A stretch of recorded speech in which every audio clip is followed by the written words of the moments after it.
Kamaphelula ngozondo khubona oqunto mafunda bezitho nontanda kuphakanyiswa ovapho mnomana untshanga sodibandlela nkontuliza nkomo mphemba kosompiso guqa kandlela. Sithi ke namhlanje lulo olusuku esiye sithake ngalo losuku siye siphathe izinto ezihlanganisa amayeza. Today being the 23rd of July 2021 siphethe amayeza okubuyisa imali. Sithi imali yakho ehlele ebantwini mayibuye ize kuwe kuba kaloku yeyako wenu. Sisenjalo ke sizawuqala sikhumbuze wena mntu othi uyafika kweli khaya mhlawumbe ubuzigqithela nje na uzofuna imali zakho ukuthi uzoyifuna nalapha kubhele. Sithi subscribe uxelise naba kudala bekhona kweli khaya who have not subscribed. Sithi uba uyithandile lento kabhele uthi noke ngathi nencasa sithi yithi like. Nabo ke bangayithandanga nabo are not denied the opportunity zika unlike but ke how we wish ukuthi ubunotsho kuba yintoni lungayithandanga ukwenzela ba nabanye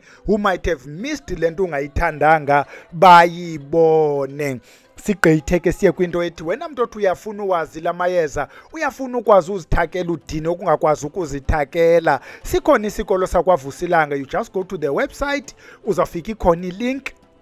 Click the link kwambi yotshona kapha izakuthatha khona yokusapho uzawubhalisa khona. Wena mntu othi uyafuna ukuncoko-ncokole nobhele zikhona izinto ofuna uzincokola. You need a session. I-session ke yi-hour. You go to the same website uye kule ndawo ethi book an appointment. Gcwalise yonke into egcwalisayo ke ngolo suku siyiqhubele into yokuncoko-ncokola ngayo lo hour. Ubheleke izaba nguye okufowunelayo. Sigqibile ke leyo inkcazelo singene kuyo lento yokuthaka ukubuyisa imali. Masiqale ngoyichaza uba yimali etheni le ufuna ukuyibuyisa. Zininzi indidi zemali ozikwelitwayo. Kwazi ukwelitwa imali ngumntu owamnika imali. Athi umuntu ndiboleka imali nzayibuyisa ngayibuyisi. Uyakwazi unika umuntu into athi ndizawuyibuyisa imali yale nto ndinike yona. Uyakwazi uthengisa into ngetyala umuntu angalibuyisi ityala ngokubhatala. Ngelinye ixesha uyakwazi uba unemali yakho wenu ehleli kulo financial institution, lo Avbob, lo Sanlam, lo institution noba yephi kwakufanele kubhatele yalalalala. Uyakwazi uba mhlawumbi yayimali yakho wenu yemoto, you had insurance yemoto, balalalala endaweni baba kubhatale imali yakho wenu. Zininzi ke zondlela ukwelitwa ngazo including le mali yakho wenu engaziyo. Sithetha apha ngabantu make claims emisebenzini, mhlawumbi is your overtime, is your bonus, imali ebefanele yaphuma emsebenzini ize kuwe lo mali ayiphumi. Sithetha ngezo mali ke ezihleli ebantwini okanye kwezo organizations. Sithakela lonto ke njengoba sithaka siyohlula phakathi komuntu onyangayo osebenza ngesihlwele nomuntu nje ozifanela nobhele okwelitwa imali. Wena mntu othi ngabantu abahamba apha ekhaya endibancedayo bancedakale bathi ndizawubuya kodwa ababuyi baya kukwelita nabo but umehluko kuwe bakwelita isihlwele sakho kwenu esi sibasebenzeleyo. Uzaba khona umehluko ke kancinci kwi-application but i-approach yamayeza is the same. Masingeneni kuwo ke la mayeza. Nantsi into esifuna ukuyi-emphasize mntana omhle. Ingaske la mayeza uzihlanganisele. Ungathi thatha ubhele khawundi ndithumele selihlanganisiwe ingaske uzihlanganisele. Masikhwele kuwo ke la mayeza. Sithi isibharha bathi ngumazwi ahlabayo. Sithi umfazi othethayo bathi ngumfazi onengxolo. Apha ukuba kuyenzeka ke mntana omhle ingaske ufumane ingcambu zaye umfazi onengxolo. Sigqithe sithi umthole bathi ngumazulu azayithole. Sithi abanqonqozi. Xa sithetha ngabanqonqozi ke sithetha nga this tree efana ne-pine tree enexolo elideki elimnyama. Sithetha ngawo lo mthi not any other because bakhona abangongozi njalo njalo. Basithetha ngabanqonqozi namhlanje. Sithi nyazangoma ebomvu. Sithi ummemezi obomvu. Sithi umemeza. Sithi uzililo. Uzililo ke sithetha ngale iyi-carpet. Lincinci iyi-carpet not linkulu. By the way oyena zililo uzawudibana kwi-herbal shop ngulo sithetha ngaye, so don't stress. sithi undabulavalo. Kundabulavalo ukuba uyakwazi ufumana ilitye nexolo hlanganisa zombini, but apha sibawela lo olixolo. Indabulavalo sithi uvuma omhlophe, sithi umkhalelwa, sithi umthunyelelwa. Then sifake ke ngokulana mabini okugqibela sithi untsukumbini okanye umalingatshoni. If you can get umalingatshoni sifuna yena, ukuba mfumana umalingatshoni sithi untsukumbini. Eyokugqibela sithi uzifele. Then funeka ufumane uvuma ke mntana omhle, uvuma noba ufumene lo lixolo okanye lo ngathi uyingqa nguvuma. Kanti wena mntu othi ufuna into ezinkulu, mhlawumbe wena ufuna ufaka nalo mafutha elo mathambo loo nto yiyo, we would advise ukuthi ufumane inja. Zininzi ke izinja ofike zifile nakule ngingqi yakho, fumana nje ithambo lenja. Ngqushe lo thambo lenja. Xa ufumene lo nja ke funeka uphinde ufumane uvuka omnyama. Uyanqaba ke lavuka, uvuka omnyama okanye bathi nguvuka emalibeni. Ukuba awumfumana uvuka, siza kukhuthaza ukuthi ungayifaki into ezawufuna uvuswa nguvuka emalibeni. Usebenzise nje uvuka lo lixolo, ungabikho zinto ezingezinye. Nangoku amayeza akho uwahlanganisa njani ke? Phayana esikolweni we do talk ukuthi some of izizathu zoba amayeza ethu angasebenzi, we have no way yohlanganisa amayeza. Galela nje ungqushe udibanise, ukhumbule elinye ufake. This is not a process. Amayeza kaloku sithetha ngamagqabi namaxolo nengcambo. They mean nothing individually. They mean something xa siwahlanganisa sawathethela. So lana amayeza senza amayeza okulwa, amayeza anohambamba khuphe nesidumbu ngezinye imini. So ngamayeza amnyama la. So qala ngamayeza lana amnyama, literally black in terms of icolor. La mayeza ozawuqala ngawo, la mayeza njengo abanqonqozi, omfazi rather isibharha, la mayeza azaba mnyama in terms of icolor. Uqala ngawo, uzawudibana, uzawuhlangawo ke ubujongo omthunyelelwa would be goldish. It means azaba somewhere towards white, and then yogqibela ngeli limhlophe uvuma because yena is white. Xa ugqibile then ufake la azisucculents, umzekelo uzililo, uzafika into etyufu-tyufu enamanzi uhlanganise, uyangqusha ke. Sithi ke phaya esikolweni kwavuselanga asigibiseli nje amayeza, ugibisela nje amayeza uthi azawuzazela uba kuyiwaphi. Xa ufaka umzekelo ufaka abanqonqozi, you talk, uyabaphakamisa abanqonqozi, uyangqusha, uyathetha abanqonqozi, uyitsho le nto uyitshoyo. Faka isibharha mazwi ahlabayo ndiyanifaka, ndinabo abanqonqozi sebengaphambili, senezinto ethile ke bafana, ufake linye, uyadibanisa, uyathetha, ufake linye, you are telling a story. Uphakamisa la mayeza, wanika amandla la mayeza so that akwazi ukudibana aye kule ndawo ofuna aye kuyo. We are raising the spirits of these plants, sizi-elevate ukuthi zibe zizinto ezithumekayo. When you are done ke mntana omhle, awumfakanga uvuka. Is the only thing ungayifakanga kule nto besithethe ngayo.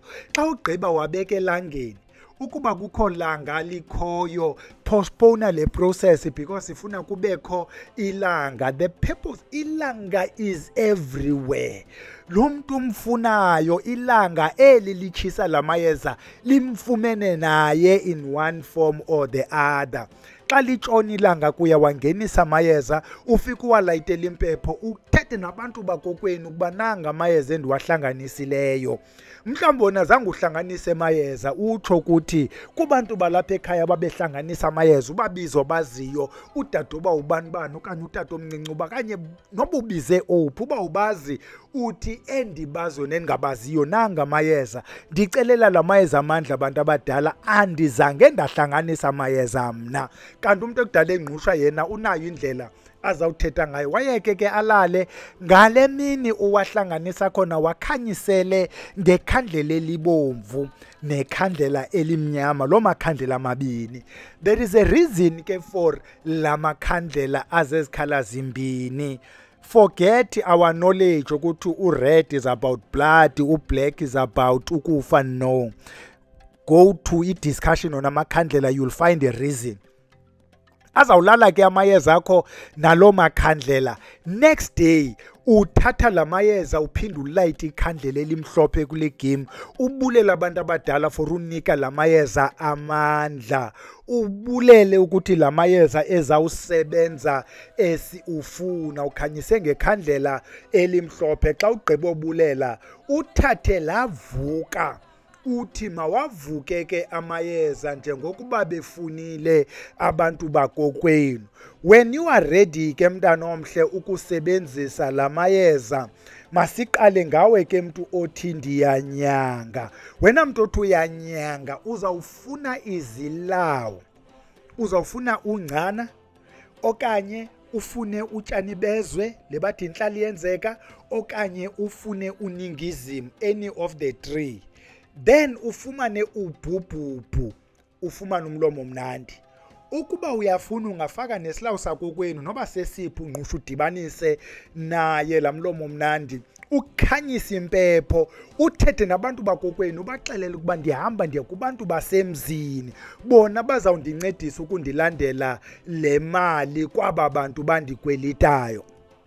Galela ke la mayeza wadibanisileyo ezazila phezu kwayo la mpepho ikhanyisileyo, ucela indlela kubantu bakokwenu uhambe. Thatha into engange-teaspoon kula mayeza, uthathe into engangecephe lo milimili, uthathe into engangecephe leswekire emhlophe, hamba uye apho kuhlangana khona indlela. Apho uzawufika, xa sithi apho kuhlangana khona, we talk footpaths, not tar roads. Footpaths, there's always a footpath ke near you. It may not be as close to you, but there's a footpath near you. Ufika kuyo lo ndlela idibana khona abantu. Apho uzawufike ujonge depending bilanga liphi. Ukuba ilanga likwelicala litshonayo ujonga kwelo cala, ukuba likwelicala liphumayo ujonga kwelicala lisenelanga. Uthethe naba bantu bahamba apha, ubabize bantu abahamba kule ndlela.